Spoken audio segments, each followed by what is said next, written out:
I am heavy bored. I may say that the male is entirely hostile.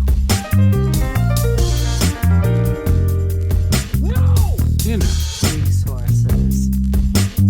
Life, friends, is boring. We must not say so. This is Andrew Wittstadt, and you are listening to Heavy Bored, and we're recording this on July 8th, 2025. My guest today is Thomas Cullen. Thomas is a federal trial judge and former U.S. attorney in Virginia. After graduating at the top of his class at William and Mary Law School, Thomas was recently honored as its 2024 Carter O. Lawrence Fellow. He's an accomplished athlete, running track throughout college. And on top of all that, listeners, Thomas is also a writer. His debut novel, Charlie Man, comes out this month on July 15th from Brandy Lane Publishing. Charlie Man follows a young boy in a classic coming-of-age style story as he navigates becoming a man at an elite boys' prep school. Cullen has written many op-eds and columns throughout his career, published nationally and locally. He's been awarded an honorary doctorate from his alma mater, Furman University in South Carolina.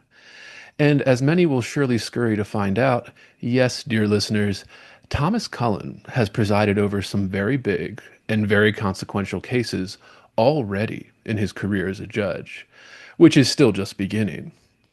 But it's important to point out his appointment was praised with overwhelming bipartisan support, a very rare occurrence in today's political world. And it's a pleasure to welcome him onto Heavy Board today. Thomas Cullen, thanks for coming on Heavy Board. Thanks for having me, Andrew. It's my pleasure. Of course. All artists and writers that come on the show get this kind of early childhood questions. So we always start this off with, what was your childhood like? Where did you grow up? What did your parents do? We're very interested in how these early years started to form Thomas. Sure. So I was born and raised in Richmond, Virginia, and spent my formative years there. That happens to be the setting of the novel that we'll talk about a little later in the show. Richmond, Virginia is like a lot of smaller southern towns. It is a historic place. It was the capital of the Confederacy during the Civil War. There are many vestiges of that era still in Richmond, although some of that is no longer a part of Richmond lore over recent years. All told, I had a great childhood in Richmond. I had wonderful parents. My father is a lawyer who still practices law. My mother was a teacher who then became a full-time mom. I'm one of four children, the oldest of four. I attended a relatively large private school in Richmond, kind of similar to the school in my book, and spent a lot of time as a child playing sports, being outside. As a child in the 1980s and a teenager in the 1990s, I was fortunate enough not to have a cell phone. Didn't know what social media was. Used landline telephones, listened to CDs, and made mixtapes. Yeah, absolutely, absolutely. So you're the oldest of four children. So you're the oldest that gets all the responsibilities on you, right? Like That's right. Even now, a lot yeah. comes with it. It kind of never goes away too. It's always interesting, like the family dynamics. Whenever you get back together with the family, and it's like, oh, you're still the oldest or you're still the youngest, and you get kind of told what to do. Never changes. Exactly. Yes, exactly. So that's great. And I have a few questions about the private schools. I went to like a college prep school in Baltimore. It said Richmond's a little bit further away. I know some of the stuff like Northern Virginia and DC and stuff, where like St. John's, Gonzaga, like we would play them in football and stuff. I went to a school, it's called Calvert Hall there in Baltimore. Yeah, it might be local enough that you've heard of it. Yeah, so it's we would travel around, but yeah, Richmond's great. I've only ever been to Richmond a few times. I have a baby boomer dad, and he's very into Civil War, World War II. So we would do these Civil War vacations where we would drive around, growing up in Maryland to all these Civil War locations. So yeah, I've seen the Confederate White House that's still, Still up there. downtown. Very, Yep. very interesting. Yeah, very, very great stuff. A lot of historic stuff. So very, very great place to grow up. The next question we always like to ask is, when did reading and writing come into your life? Is that something you always did? Is it something you came to later in life? Like, were you always a big reader? When did that come into your life, reading and writing? So I'm an avid reader, and I have been for a long time. I was fortunate enough to have a mother who read to me out loud from a young age, and to my siblings, and I still remember those evenings very fondly. Um, I became more avid as I got older. Like a lot of kids, probably between the ages of 8 and 15, I fought back and very reluctantly and begrudgingly did my summer reading. But by my late teenage years, I was very invested in reading and had and still have an eclectic taste in the types of books that I like. In terms of writing, I tell people I'm a lawyer now, judge. My first love has always been writing. And I had some wonderful teachers along the way in school. I remember fondly Weldon Bradshaw, my seventh grade English teacher, and learning the basics of grammar, punctuation style, and usage. And back in those days, we still diagrammed sentences. But Right. that was invaluable. Right, just to learn the basic nuts and bolts. And throughout my career as a practicing lawyer, I had the opportunity to write op-eds and essays on various topics, mainly related to law and current events, and occasionally political things. When you become a judge, you can no longer opine on those sorts of things. So I had to pivot, and more recently, I've written more general public interest pieces on fly fishing, which is one of my passions, an all boys summer camp that I attended, that my son now attends, and most recently, Charlie Man, which is my young adult novel. Yeah, I love that. I love that. It's very interesting here, Thomas. You'd be shocked at how many writers we've had on here that had a teacher for a parent, that had a school teacher for one of their parents, or both, that just emphasized reading, writing, learn these books, the classic books or fun books, whatever they were, children's books, and it's just that it pays dividends down the road. It really does. Yeah, it's incredible to see. The follow-up to that is always, okay, what were some of the, go-to inspirations? What are your go-to writers, idols in the literary world? And anything goes, I know, you don't have to worry about, oh, it has to be Hemingway, anything Sure. goes. Yeah, yeah, whatever Yeah. your Well, your Hemingway's favorites easy. are. I love Yeah. Hemingway. Yeah. I remember The Sun Also Rises was one of Right. my favorite novels. Before I went to law school, I spent a year teaching high school English for 1 year at a boarding school. And that was one of the books that I ended up teaching that year, along with The Catcher in the Rye. So another one of my all-time favorites. I think my favorite novel of all time is All the King's Men by Robert Penn Warren, for different reasons. The setting, the time and place, New Orleans and Louisiana during the Depression, 1930s, the political theme, the wonderful and rich characters, and just the prose itself. I mean, there are portions of that book that are almost poetic. I think it's the greatest American novel, and it's my all-time favorite. That's fantastic. It's interesting. It's funny how many lawyers turned fiction writers there are. Like they're really, I mean, Grisham and these kind of guys that, Sure. yeah, became, were trial lawyers or whatever, and then just started writing fiction in their spare time and took off. And yeah, it's interesting how that overlap. And we're going to get to that. I want to ask some questions about, yeah, legal writing is different than creative writing, but there's always overlap, and we're always interested in, Sure. writers, how they handle that and all that. But I love those answers. Yeah. Uh, Another question I like to ask people that come on here that have prominent careers, even, why law? Why become a lawyer and then a judge? Was your goal always to be a judge? Or, what attracted you to that profession, to pursue law as your career? Was that something you always wanted, or was it just something you fell in? What was it? It's family business. You said your dad was a Sure. lawyer. Yeah. What Yeah, was to it? a certain extent, it's a family business. My grandfather was a lawyer. My father was a lawyer. I had uncles who were lawyers. So, in the Yeah. back of my mind, I always uh, harbored the ambition, perhaps I'll follow in their footsteps and be a successful lawyer.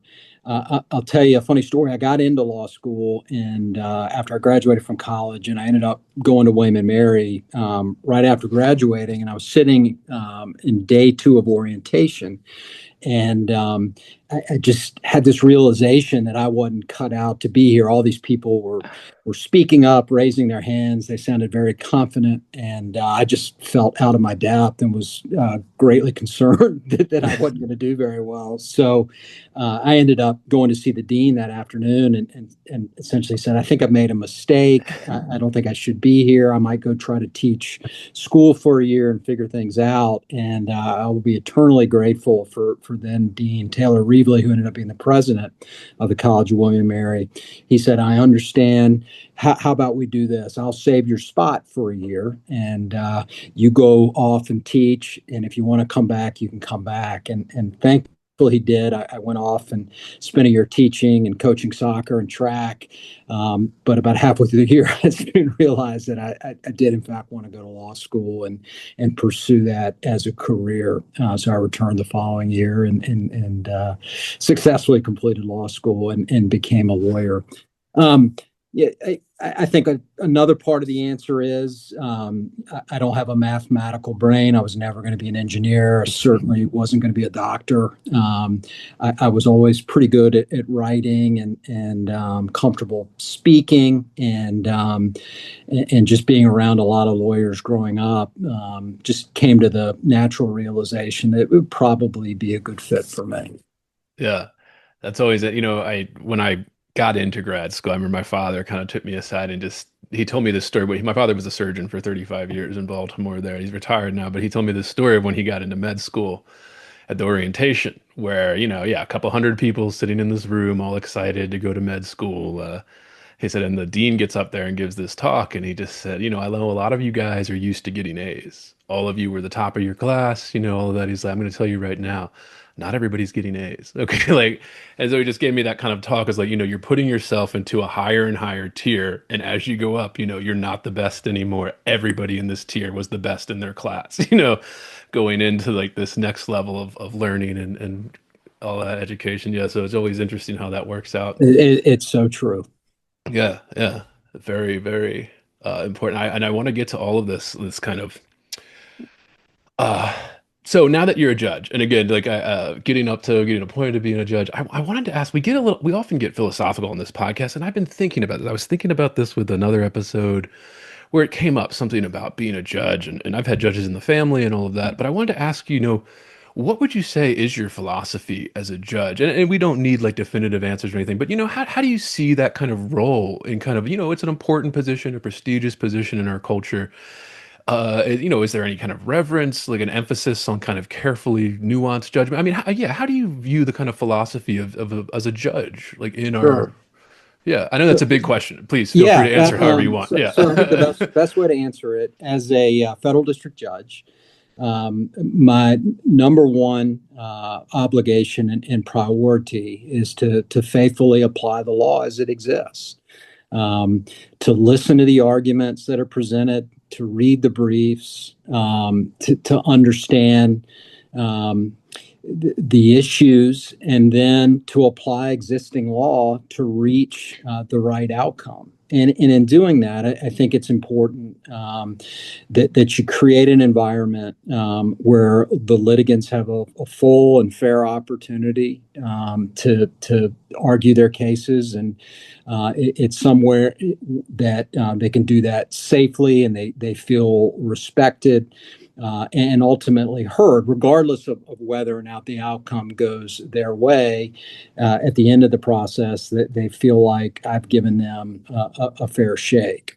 Um, we're not, as federal trial judges, typically making law. These issues, most of the time, are not novel, right? Other courts have dealt with them, and the beauty of our common law system is we look to prior precedent to find an analog and figure out, okay, these facts may be slightly different, but this rule is longstanding, and because of that rule, the case needs to be decided this way, regardless of what my personal views are Right. or inclinations or biases.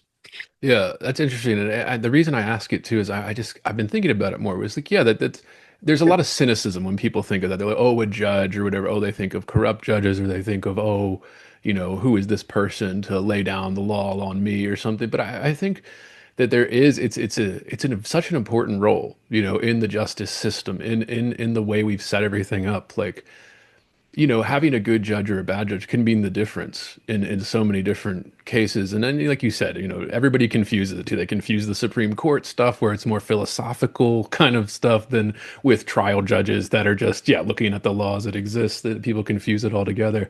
So yeah, I was just curious about, yeah, how does a judge think of something like that? Like, the importance of it, the role that it plays in our culture and society, not just enforcing the law, but I think, yeah, like, when is making the judgment in terms of this is you deserve a slap on the wrist or you deserve the maximum like how do you weigh that? Is it every case is different, obviously, Every but case is yeah. different. And my docket, we have civil cases, lawsuits, and then we have the criminal docket where you have individual defendants who are charged with violating federal law.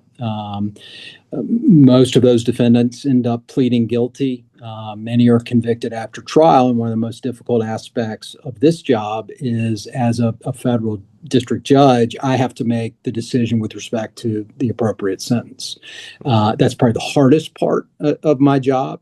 There are a number of considerations at play, right? So I have to make sure that the sentence imposed constitutes just punishment, given the type of crime and the harm to society, to particular victims.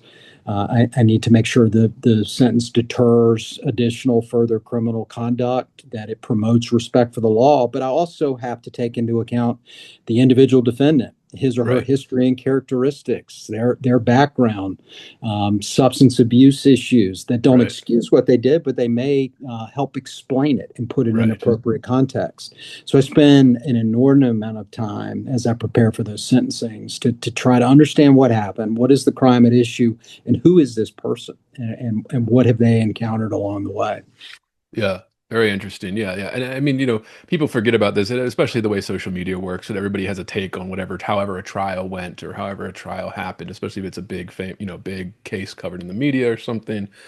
And it is like, I think people just tend to forget that, like, these are people sitting here trying to do their best to consider everything. And also, like, yeah, the age of the defendant, that matters. Okay, like it does, and it depends on the history too with the age. All of this stuff has to be weighed, and you do the best you can. So I mean, yeah, but I'm just fascinated by that too because I think it is such an important kind of role.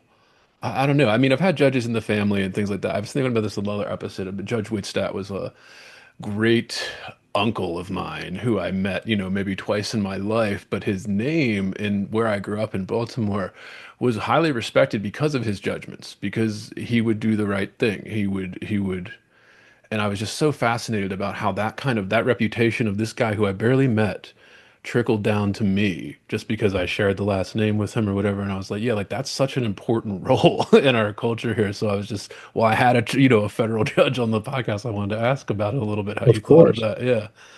And this brings me to my next question here. You have this great career, successful career as a judge, a lawyer. Why fiction, let alone young adult fiction? I always joke on the podcast, fiction writing is one of the worst businesses on the planet right now. Why write fiction? Why get into fiction after all this? So I needed an outlet, right? I couldn't write the types of pieces that I had historically written as a practicing lawyer, and I think that the easiest answer is I had the makings of a story in my mind, something that had been percolating for a long time. I'd say for the last almost 10 years, I had the idea for the book. I probably had most of the first chapter written. I knew it would be based in Richmond at a unique time, the early to mid 1990s, probably set at some fictional boys' school. And many of the characters would be vaguely familiar to me as a young man, either because they're composites of folks that I knew, or I don't think there are any dead ringers, but folks who bear some key similarities with some friends and teachers, coaches, and other folks that I encountered along the way.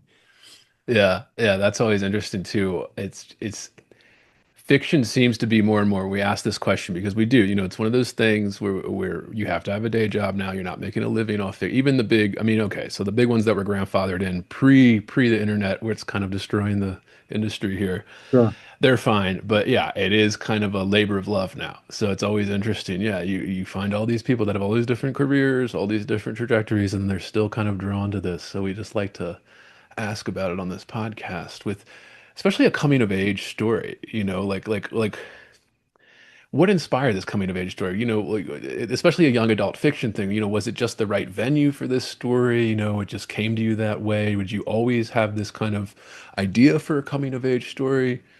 So I wanted to write a young adult novel because I'd had these experiences growing up in this unique place during this unique time, the early to mid 1990s, Richmond, Virginia. And I knew, having read pretty widely, that there wasn't a lot out there, right, Right. about being a teenager at that particular time, pre-internet, social media in the South.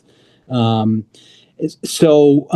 that was appealing to me. It was space that I'd have to myself, and I just looked forward to the challenge of trying this particular genre that was different from the type of writing that I do every day. I mean, as a lawyer, now as a judge, I write all the time, and I have for the my entire career, but it's different. Um, as a judge and as a lawyer, I always tried to stay away from legalese. Lawyers sometimes get bad raps for trying to overwrite, right? Using flowery, sophisticated language, terms that non-lawyers don't understand. And I've always prided myself on writing in such a way that the non-lawyer can pick up the work product and quickly grasp what the issues Right. are, and what's at play, and follow along. In other words, when I write as a lawyer, what I tell my law clerks is I want the reader to feel like they're picking up the local newspaper, right, and reading about something that happened yesterday. Um, so I had that kind of as a basis for how I approach the book.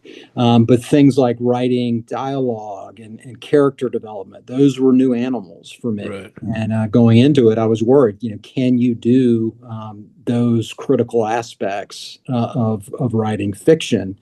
And as I got into it, I found that, what, I think I can, and it's a heck of a lot of fun to do. Yeah.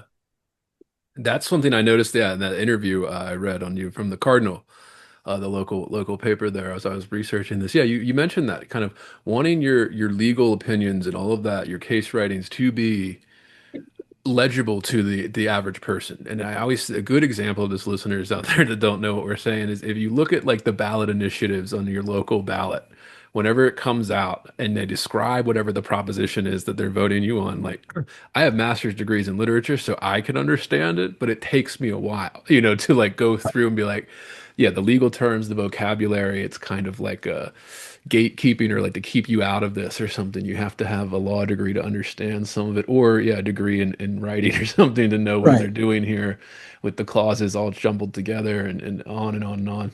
And that's good because then what inspired you to do that? Like why do you view that as so important? Because I think that's a distinction between you and I think a lot of other lawyers that maybe don't even consider something like that. But I think, was it something you considered more as a judge where like, people need to know what I'm doing. I have a responsibility. I mean, yeah, what motivated that? Yeah. So I think it's a combination of a couple things. One is having good teachers and mentors along the way. At the beginning of my career as a lawyer, I had the privilege of clerking for a federal district judge in Richmond who was a beautiful writer. Right. And he taught me, among other things, that the editing most of the time is more important than the writing. So Right. you write it and then you edit it and then you rewrite it and you edit again, and you're constantly looking to achieve clarity and to make it more concise, using fewer words, declarative sentences, and the like. So that was an integral part of becoming a good writer. There's a legal writing guru named Brian Gardner, who does a bunch of seminars, and he's published a bunch of books on legal writing. And I'm a avid fan of his. I own several of his books. I've participated in his seminars. So that was kind of a key influence on me. And his, the main takeaway when you get in Brian Gardner world is you're looking for clarity and conciseness, and avoiding legalese, making your writing accessible to the average reader. Ultimately, the writing is going to be more effective and more powerful if you keep those goals in mind.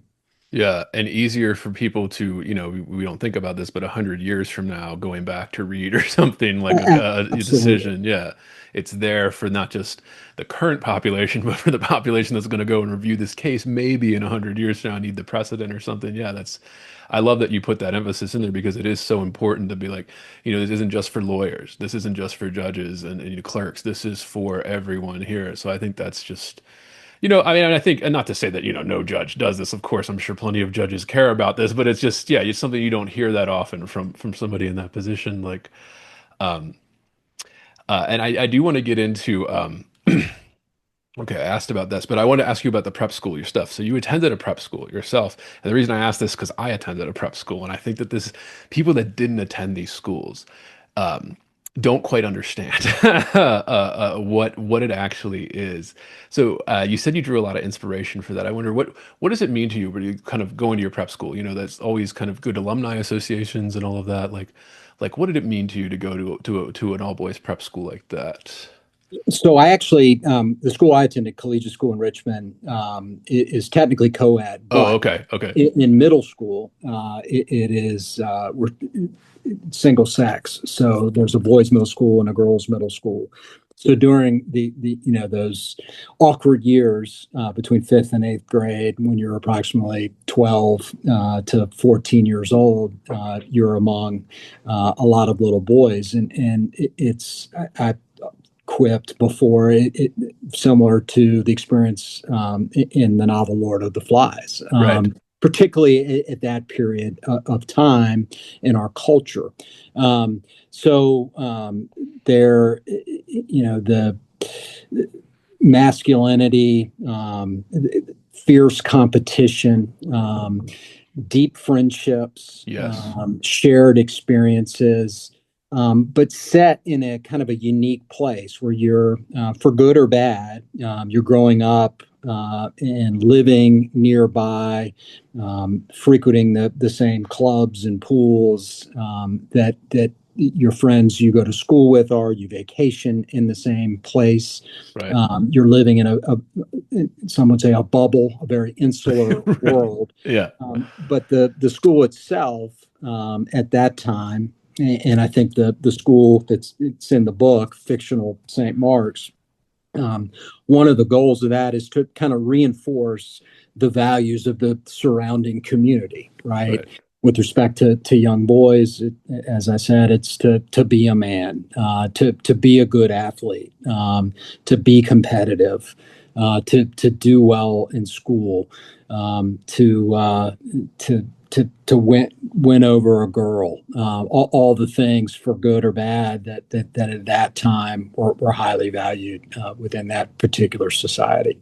yeah, yeah. And the reason I ask this is because I think it is important distinction to be made between something like a private, and of course, people can kind of assume this already if you didn't go to a private, kind of college prep school for that kind of thing. You can make assumptions, sure, but I always describe it when people ask me, like, "Oh, what was that like? No girls at the school, wasn't that boring, blah, blah." And I was just like, the best way I can describe it is that it's this weird kind of military-esque camaraderie. It is and it grows as you leave the school more than when you're actually there, but you do feel it when you're there. everybody around you, all the adults, all the teachers, all the administrators are enforcing a certain norm.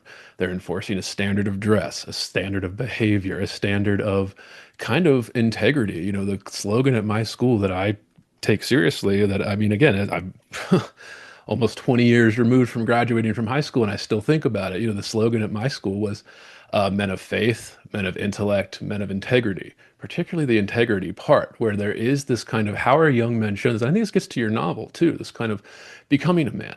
What does it mean to become a man? A lot of young men don't know what to do or what that means. They need an older man to show them, an adult to kind of guide them through, to correct behavior. Don't do it that way. Do it this way. Don't speak like that. Speak like this. You know, look at somebody in the eye if you have something. You know, all these kind of little things that you don't think about that you kind of, you know, that's what you're paying for. Obviously, you're paying for the status, you're paying for the prestige, you're paying for the education and the chance to get into a good school for college, et cetera, et cetera. And of course, that's all a given. But I think it's more than that. You know, people choose to send their children to things like this because I think it is a formative, like you really are forming somebody to be in a culture and society, which, you know, of a current day, we'll just say America, right? But of course, there's regions and all that stuff and all that little details. But yeah, I don't know. I'm fascinated by that whenever I meet somebody that's from that kind of situation. There's an instantly, I feel like a connection where like we kind of experience similar things. You know, it wasn't so much the baby boomers where they had nuns slapping them on the wrists and thing, you know, knuckles and stuff where they would talk about, or the brothers and stuff, Christian brothers or priests, whoever taught at the school that they attended. But it still was this kind of not strict, but maybe stricter than you would at a public school or something like that. Yeah, I don't know. I don't know. I know I'm rambling. What do you think of that? I don't know. No, I think that's very true. I think one of the reasons that parents in that era in Richmond sent their sons and daughters to schools like that is they want to instill and reinforce values that they and traditions, right? That they held dear in their own lives. And I think you're absolutely right. I mean, there's this kind of rigid code that is imposed from on high, but it's also enforced kind of within the ranks, right? Right. So we all know what the rules are. If someone steps out of line, it's handled, Right. and it's expected to be handled.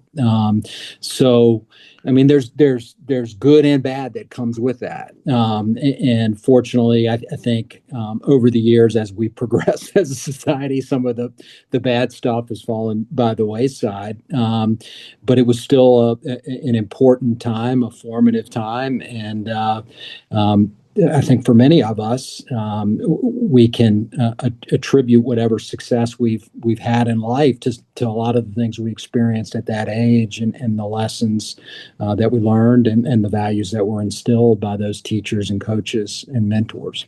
Yeah. Yeah, I was just talking to a guest about that, about coaches. We kind of talked about the difference between what a father can do and what a father can't do. You know, your father can do so much, but then the kid's going to rebel and start to, you know, looking for other authority figures, adult figures, maybe a coach, maybe somebody else, or maybe an uncle or, yeah, I don't know, anything, you know, a friend that would just help them maybe understand something that they're refusing to see through just the father or something. You know, there's like a built-in kind of resistance to whatever your father says, but Right. when all the adult men around you are saying the same thing, it's easier to fall into that. Yeah. But yeah, I was thinking, you know, when I was preparing for this, reading your book, is I was thinking, you know, I kept wanting to make comparisons to A Separate Piece, the kind of classic boarding school, you know, kind of male coming of age story. Remember, I had to read it in high school. They assigned it to us freshman year. Right. And there is that kind of, maybe if you never experienced it, you really don't know what they're talking about with this kind of, yeah, I don't know. There's something about it, and they make you, because of the kind of how old the schools are and how long they've been around, they do make you feel like you're a part of something bigger than yourself. And yeah, when you're 14, you don't understand that, but as you get older and you're away from that, I think you do. Looking back, you can kind of say, "Oh wow, you know, I still think about teachers that would correct my behavior or something, or tell me a story from that time still." And I just think about, oh man, you know, I don't know. It just, and I was So thinking, true. You yeah, roll please. your eyes at the time, right? We're Right. cynical teenagers, but you remember these folks for the rest of your life. Yeah. You truly do. And um, and I think that's so important. I mean, I had the opportunity a couple of months ago to give the commencement baccalaureate at my alma mater, high school, and I hadn't been back in a long time. And I took that as an opportunity, essentially to say thank you by name to all of these teachers and coaches who played such an important role in my life, and in so doing, to impart on the graduates. You have your own lists, right? Right. And you don't realize it now. But trust me, 35 years later, you will think of these folks often. So don't be like me. Before you walk off the stage tomorrow, pull them aside and say thank you, Yeah. because they don't hear it enough. Yeah, and I know this is an extreme comparison too, but I kind of like, I think of that opening scene in Saving Private Ryan when the guy drops to his knees and is crying. They don't understand why he's crying. And I'm just saying, like, I'm thinking to myself, like, yeah, obviously that's not the same situation. We didn't go to war and die, but there is this kind of you prove that you've earned this. You've earned this privilege, this constant attention. Your parents paid a lot of money, sacrificed a lot of things, And as you get older, you kind of understand, oh yeah, you have to kind of prove that you've earned this privilege, this kind of uh and people would use the word elite. Fuck, let's use that word. Why not? Yeah, sure, it's elite. Yeah, well, it is. Okay, yes. Okay, not everybody gets to go to those schools, of course, but it's still like, yeah, there is an emphasis, especially on the young boys, where it says, no, you need to earn this. You didn't earn it yet. You were given Right. it, but you will earn it eventually if you do what we, kind of thing. And now look at you, you're the judge, and you're giving back to the community in this way and taking it seriously. Like it's not just like, oh yeah, I'm a judge, I'm this powerful person. It's no, I have a responsibility and I take it very seriously. I mean, I think that's just missing. This gets me to your book, which, sorry, I know I'm going off and off, but men in fiction, the kind of men disappearing from fiction, young adult fiction or adult fiction. There's constantly articles. We see them all the time. Oh, where have all the male novels gone? Where have all the rock star male novelists gone? Where are all the boys that are reading, the Boxcar Kids? Or where are all these boys? Why are boys not reading? I don't know. Why did you think that a male centric character needed to happen? And we're going to get into the publishing of that too. But yeah, just start with that. Like, why do you think that's happening? And why did you feel that you needed to write a book with this? Or was it just something that you didn't even think about that hard? I don't know. Again, Yeah, answer so that I however think you when I want. started, the honest answer is I didn't think about it that much. As I got into it Right. and started the publishing process, and then most recently the articles in the New York Times that I've read about, what happened, as you just said, to Yes. I think male we read the author same writing about article. Yes. young men. It's virtually non-existent. That started to make more sense to me. I don't know what the cause of that is. I think it's probably generally true that more women are avid readers than similar age men. That this, for whatever Right. reason, that's just reality. So I think the market reflects that in terms of a disproportionate share of female authors versus male authors, and then the books themselves, fewer male protagonists, fewer young men, particularly in the American South.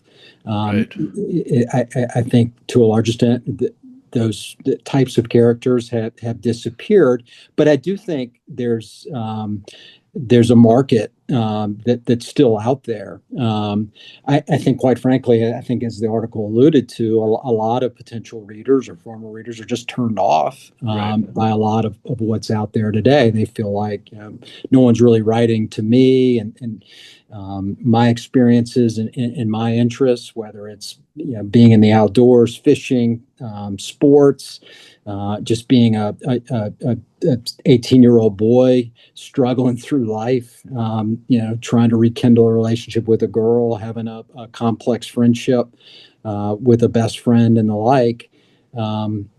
Those sorts of things are certainly pertinent to a lot of potential readers, and I think there's an opportunity to kind of fill that void. Yeah. I notice, especially, I mean, somebody that follows fiction and publishing and all of this, and I have degrees in this shit, it's I do notice that it's especially sex, if anything, comes to kind of an adolescent boys kind of exploring sexuality. There's a big everybody kind of tightening up for a minute there. Especially, Sure. boys can do some pretty stupid things when they're when they're 14 and 15 with their friends or something, sure. So there is some hesitancy, but I think it is part of the reality as well, right? These young boys need to be learn about how to handle that, how to control it. This is expectations around it, like, and sometimes fiction can do that. Sometimes reading a story of somebody in a similar situation, coming of age, can do that for you. And there's a plenty of emphasis on women, right? Where there's, oh, we need a woman protagonist, or we need a woman to, whatever, slay the dragon in the Dragon Slayer story. I'm using a archetype, but yeah, and we forget about so women are covered. They're covered. They got it. They got plenty of stuff that they can read that captures what they're going through and what it means to be a teenage girl and growing up. And boys, we did, and it's starting to fall off a little bit. Yeah, I think that's very true. We are. I don't know. Same thing. If you don't have any other guides, sometimes a character in a novel can show you something, or the revelation that they have in the story, you can kind of relate to your own life and then learn something from it. I think it is. I don't know, because I go back and forth on this about people want to pretend that literature is the most powerful thing in the world, and then they also want to pretend that it has no power too at the same time. And it's like, well, the answer is somewhere in between, right? Where it can change you as a person, open your eyes and stuff, but then it's also just, it could just be a fun, beach read or something too, where you don't think about too hard. It can be both of those things. Sure. And I don't know. I think, yeah, that maybe men are looking for something. And I was just curious, yeah, if you had anything that you set out for that, or if it was just something that happened, you're like, oh, I'll just write this story, and then it came later when the publishing kind of pushed back from the public. Did you get any pushback from publishers or anything like that So, for it? Or- that's a great question. With a non-traditional background, this was totally new to me from start to finish. So, as I started to write, once I had about a third of the manuscript completed, I started to think about, okay, so what are the next steps? I mean, how do I get this published? And I had a few contacts in and around the industry. I was getting conflicting advice. I think I sent a couple of queries to fiction agents, heard nothing, and then landed on Brandy Lane in Richmond, which is it's been around, I think, since like the early 1980s. Robert Pruitt is the publisher, and they have a longstanding track record of publishing really good children's books and young adult, and then kind of special interest Virginia-based theme novels and nonfiction. So I reached out directly to Robert. I think I was probably at that point halfway, three-quarters way through the manuscript, just saying, hey, here's my elevator pitch. I'm working on this. This is my background. Would you be interested? And he responded, I think within a day or two, and said, I would be interested. Finish it and then send it to me, and then we'll see where we are and go from there. Yeah, that's fantastic. So you didn't get any kind of, yeah, I've heard mixed things. I've heard mixed things. We've had people that if you have, it depends how sexually charged maybe some of it is, or if it's just, yeah, if it's just the coming of age story or what, or it depends on the publisher too. It depends on the Yeah. publisher. If you go to the smaller press, you're not going to get as much pushback as if you're on the big five presses. It's just a weird thing that we like to ask about here. So I'm curious. I'm glad that you didn't have much, Yeah, didn't no, have to didn't deal with have any any of that. pushback Yeah, good. from Robert. So Good. I wanted to ask about setting too. What the 1990s? Why set the novel in the 1990s? It's happening a lot. Like people are setting things more in the 90s here. Why did you want to set it in the 90s? Why did you think that was right for the right. story? So if I was going to write young adult, I don't understand kind of the young adult experience circa the 2000 and 2024, right? I do at a surface level. So I've learned and I've adapted, but being a teenager with the internet and social media, Snapchat and Instagram, downloading your music, all the things that they do now. And I have two children who are both teenagers. I mean, I understand and can observe, but I haven't lived it. So if I was going to write about it and have characters who are coming of age as 18-year-old boys, I had to write based on a familiar experience. So practically, that had to be when I was that age, right? Right. Drawing on what life was like for me at that point. And as I said earlier, that particular time it's kind of seared in my brain, right? Because I was 18. I was growing up, so having these really cool, informative experiences that I recall fondly, for the most part. Right. Yeah. And could draw on. And I just thought it would be fun to present these kind of timeless challenges and conflicts in that post or pre-modern era where we didn't constantly have to check our phones and our whole existence kind of revolved around our network that was phone based. And I wanted to provide a glimpse of what life was like. And we're still dealing with the same things, right? But they just looked a little bit different because our society and technology was different. Yeah, it's a theme on this podcast. Yeah, how do you write about the tech? How do you write about today's run? You see, even the big authors, the big literary authors, I'm thinking Tessa Moshfegh, I'm thinking like these big figures, they're writing about the early 2000s. They're setting their books 20 years ago, before all this. And I'm thinking, is it because it's harder to capture all of the tech and all of the little nuances of it? Or is it just like it's not as interesting when you're just reading like, oh, I got an email and you have to read the email, in the fiction or whatever. It's a fictional email, and then you're going back and forth in emails or something, or text messages. Right. It's just not as exciting as if it was an in-person conversation, or if it was I don't know. Maybe, and I was thinking about this too. I wrote a movie review recently. It's up on my Substack. Listeners, go listen to it. But it kind of like social media doesn't quite translate to the arts just yet. Like it's a kind of a medium that is stuck in social media. I don't know. It doesn't translate to movies and TV like it did. Do I still have you, Thomas? Always a part of podcasting, but it looks like we did save everything previously. Yeah, Oh, sorry. good. Okay. I know it interrupts the flow to this. So I was what were we talking about? What were we talking about? Uh, all right, so I did want to ask you a little bit about kind of the difference between legal writing and fiction writing. Do you approach the two differently? Do you have different rituals, different spots? How do you separate the two, or do you separate the two, in terms of your Um, writing? Sure. So, in terms of the discipline of writing, I tried to approach writing the book in a similar manner as I would approach a legal opinion that I had to knock out. Which is to say that I made the decision early on, whether I was having a productive day or not. I needed to move the story along. So I had, whether it was 500 words or 1,000 words. I wanted to get something down every day, and as the novel and the manuscript progressed, the goals became a little more concrete and ambitious. So, I finished chapter 4 over the weekend. By the end of next week, I ought to be able to get 2 more chapters done, and I think having that kind of discipline and those sorts of concrete goals really helped me move the project along.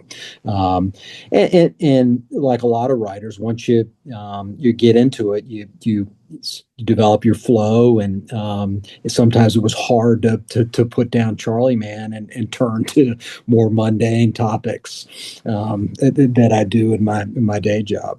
Yeah, it's always interesting too. I like to notice because, writing's one of those things. It's one of those things that requires people underestimate the time, the effort, the energy that it takes to produce something out of nothing.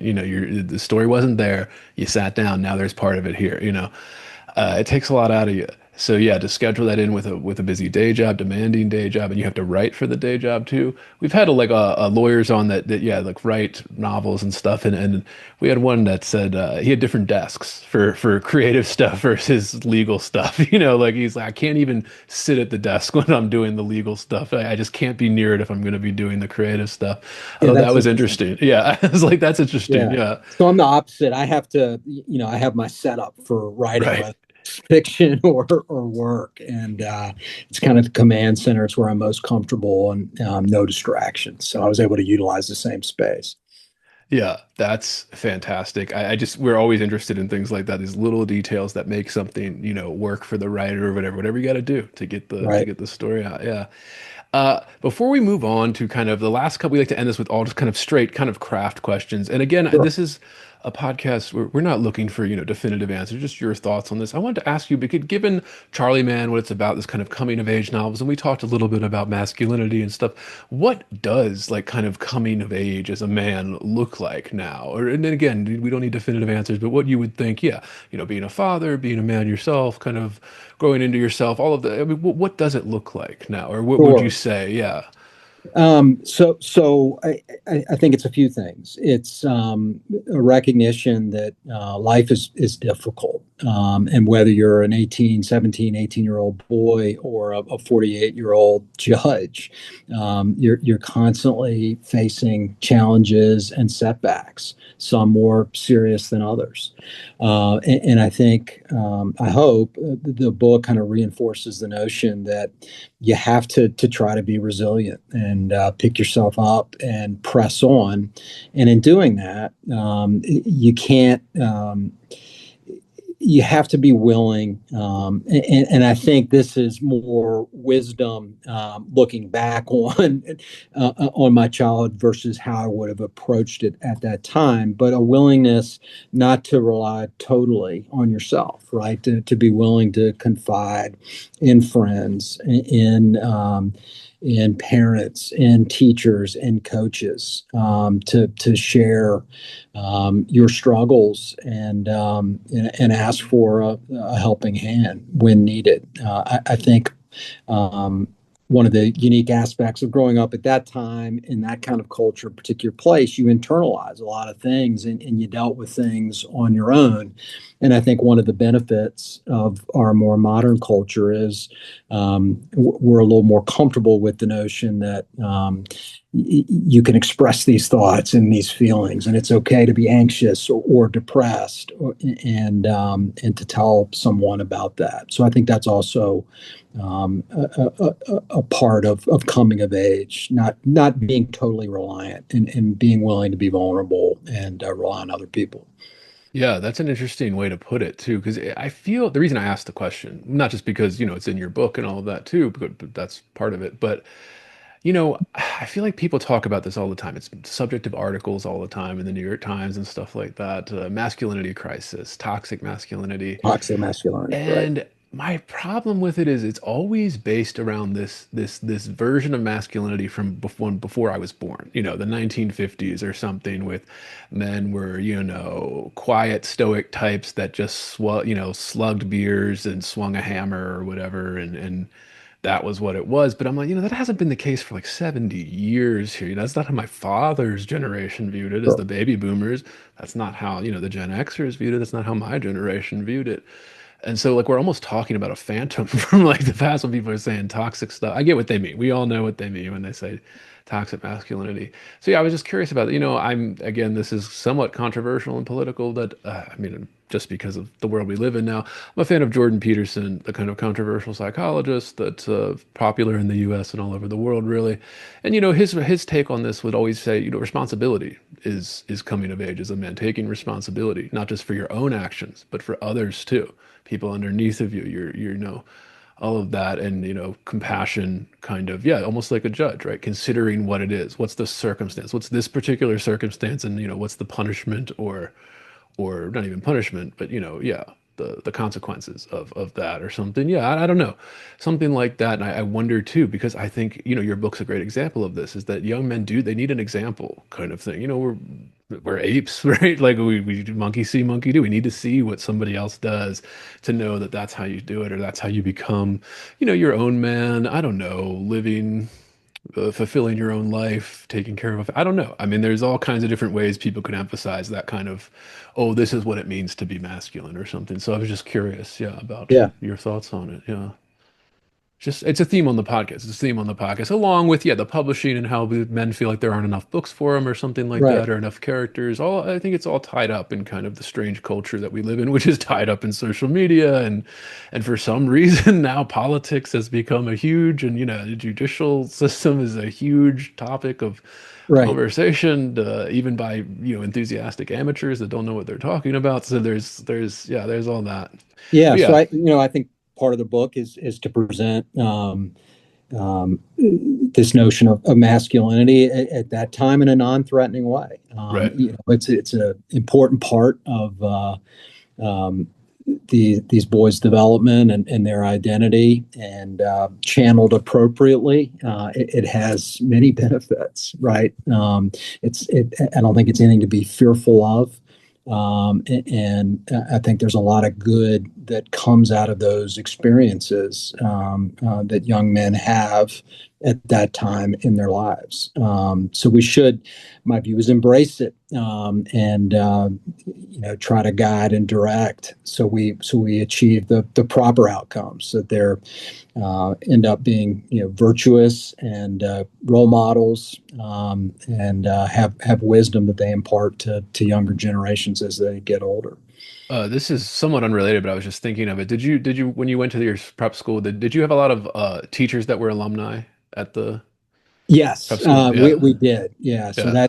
that is pretty common where I attended school, and in fact, many of my schoolmates and summer camp mates are now teachers and coaches at the Right. high school, and that's a neat thing, Yeah. and they're wonderful, Right. and I think they're good at what they do because they have that shared experience in Yeah. part. It was, I think, probably at mine, the overwhelming majority of staff administrators were alumni. And in the yearbook every year, they would have their graduating class, like after their Sure. name. So, 67 or whatever, when they graduated. And yeah, I think there is something, I mean, that should tell people something about the kind of camaraderie, how you feel like you belong in this institution, in this organization, what you feel like you're doing there, improving the world, improving these people's lives, giving them opportunities. I think that's very, that's a big piece of evidence, I think, for the benefit of those types of schools. Like obviously not everybody can afford it, but still, it's worth it. Yeah, there's just something that it just again flared into my head here as we were going. Sure. The last couple of questions here, Thomas, are all craft questions about writing, and these are details we like to know, as most of the people listening are writers or aspiring writers, fans of writing that like to know these things. We like to ask, what is your writing routine like? How do you like to do it? Are you a morning guy? Do you have elaborate rituals? How do you like to do your writing routine? So, with respect to this book, I was a morning guy, right? Because I had a job I had Right. to attend to during most of the day. So I would try to get in early, write for a couple of hours, write on the weekends when I could, and had some time away from kids and family responsibilities. But as I said previously, I tried to be disciplined, right? Set a goal. You got to do something, Right. right? Whether it's just one scene or a piece of dialogue. Right. You want to at the end of the day say, okay, I moved the story along to a certain extent today. So that was important to me, to bring the same type of discipline that I approach my work to the project of writing the novel. Any elaborate rituals or anything, or just sit down when you're in the morning when you got the time and Yeah, crank it so out, it or was really a kind of a seat of the pants flow kind of thing. As yeah, I we got into it, I'm an avid runner, so some of my best ideas, whether it's law related or about the book, would come to me on trail runs near my house, and I would get home and scratch out, jot down notes, and sometimes little outlines for the next chapter as I went. But there was no rigid, formulaic outline as I set out to write the book. And I think I've heard it said, and I think it's true. You just don't know where your characters are going to take you, right. um, and it just comes to you along the way. If you're totally invested and you've built a good foundation and you have good characters, you end up getting to the right place at the end, and that's really the way this unfolded for me. Yeah, I love that you incorporated the kind of physical activity with it. I think, you're not, there's been great, I think Mishima said something about this way back when, where he said, I find that if I run every day, I can write for longer periods of time. Like Absolutely. if I can do keep the body and mind, this kind of, even if it's just a moment of just relaxation, because you can kind of clear your head a minute while you're running, you're not thinking about anything else, and then the answer just pops in, or like once the head is cleared, and they go hand in hand. And I think, yeah, more writers should think of it as that too, because it's almost exercise for the brain as well as for the body, and that sign of that kind No of, question. yeah. I'm a better person and more productive judge and writer because I exercise. Right, stress relief even. Yeah, you got a stressful job, high stakes. Yeah, Yeah. you got to have something. And this is another question we asked, and we don't need any numbers. And we kind of know this already. How do you make a living? Obviously, you're a judge and a lawyer, but I'd like to ask, do you make any money off the literature? As we asked this question, one, to dispel the myth that all these writers are millionaires, but also, it's tough out there for writers. So we like to Yeah. know, yeah, how's that gone? Have you made any money off the So, literature? so the book is actually it comes out in I guess about a week. Next So week, the yeah. July 15th. So that remains to be seen. I'm not Okay. expecting to make a lot of money. I Right, didn't do right. this to make a lot of money. I did it because it was a joy to do. It was a labor of love. If I end up selling some books, that's wonderful. But I don't expect to retire from judging because of starting a potential sequel. Yeah. I would said some of the stuff that I've seen from reports, I mean, even Stephen King's book sales are down. Like Yeah, he's not making as it's much a as he used tough to. Yeah. tough nut for Yeah. sure. It's rough out there. Yeah. So we like to ask that stuff. We also like to ask, what advice would you give to writers out there just starting out, maybe trying to build something on their own, or maybe just follow kind of a whim like you have, or kind of just like, I've started to write this story and then see where it goes. Yeah, what advice would you give, if any? So I think Yeah. the most important is just get started. Right, getting started is usually the hardest aspect of any writing project. Um, and that it's daunting. It was daunting for me, but once you have a foundation, you can build on that, and you just have to be disciplined and push yourself to get the thing across the finish line. And again, I believe it's as simple as 500, 1,000 words a day. Just do Right. something to move that story along, and then when you have a finished manuscript, you just have to be patient and think about how am I going to get this out to the world. And I'm obviously a big proponent of indie publishers. I was fortunate with Brandy Lane, and there are plenty of outlets out there that are interested in promising young writers who are talented. And if you're not wedded to the notion that you need to make a lot of money selling books, odds are if you stick with it, you're going to find an outlet, and you're going to achieve your goal. Yeah. Yeah, I like that advice too. Is I think so many too there's this mistaken idea that you have to kind of sacrifice everything for your art or something. Where it's like, well, no, you can have a busy day job and you can have a life and a family and you can still kind of squeeze it in. And actually nowadays you kind of have to You because kind you're of not have to, gonna and you're yeah. probably better off, right? Right. Yeah, You're probably going exactly. to Yeah. be happier if you Yeah. have other things to do.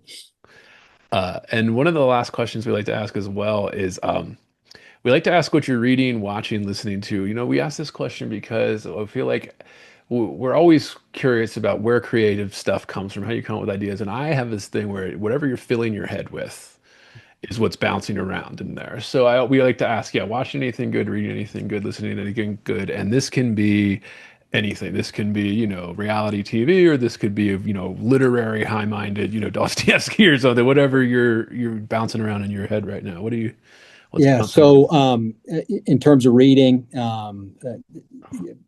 this summer, I just finished a book. I'm blanking on the title, about the British consul to Charleston, South Carolina, in the lead up and during the Civil War. He was kind of playing both sides effectively, and led a fascinating life. So that's my most recent book. In terms of what I'm watching. So I love.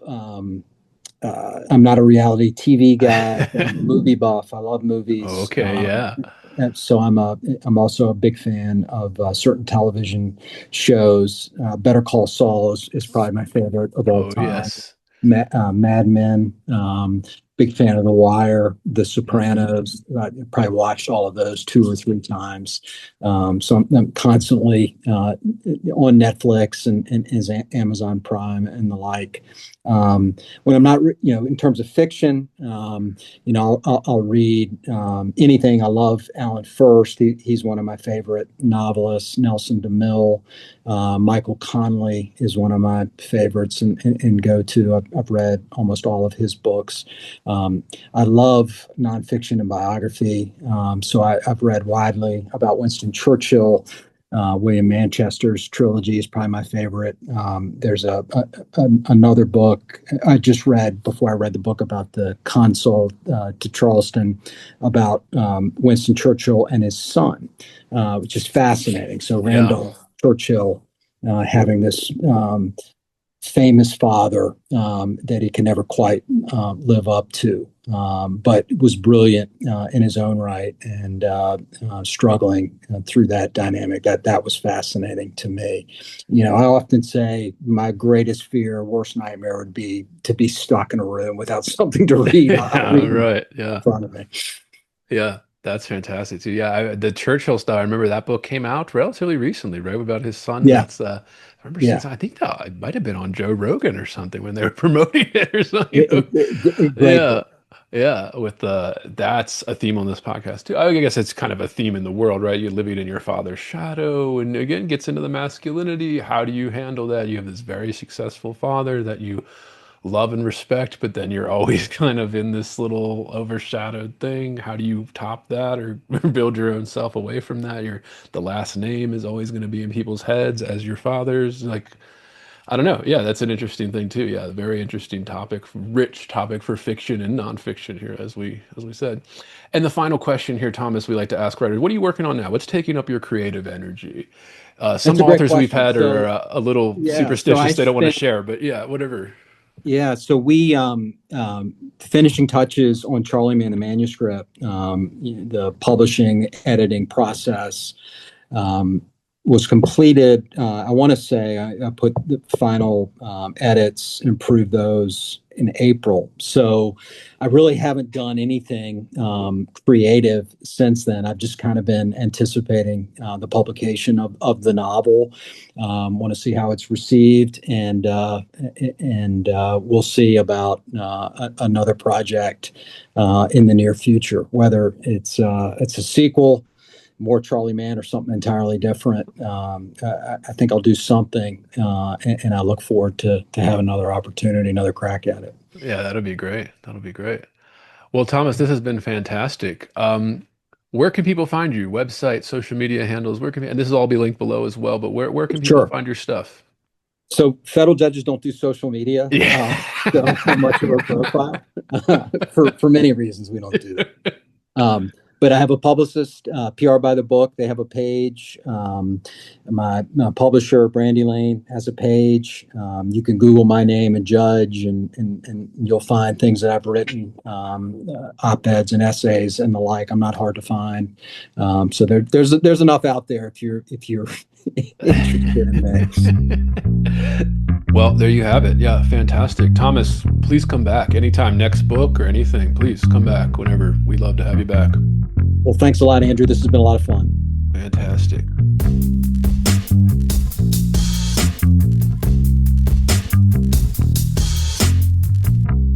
Heavy. Bored. Heavy. I am heavy bored.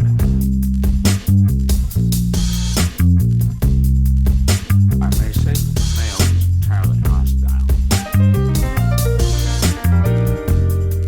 No! Resources. Life, friends, is boring. We must not say so.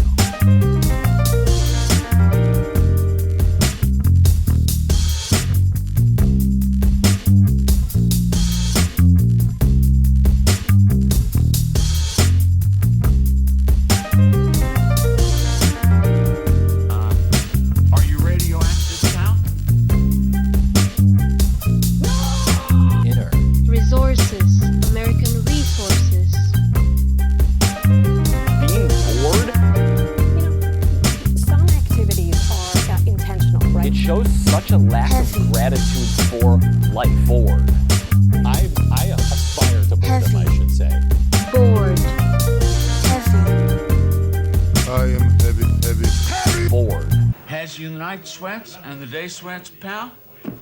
Pal, I do.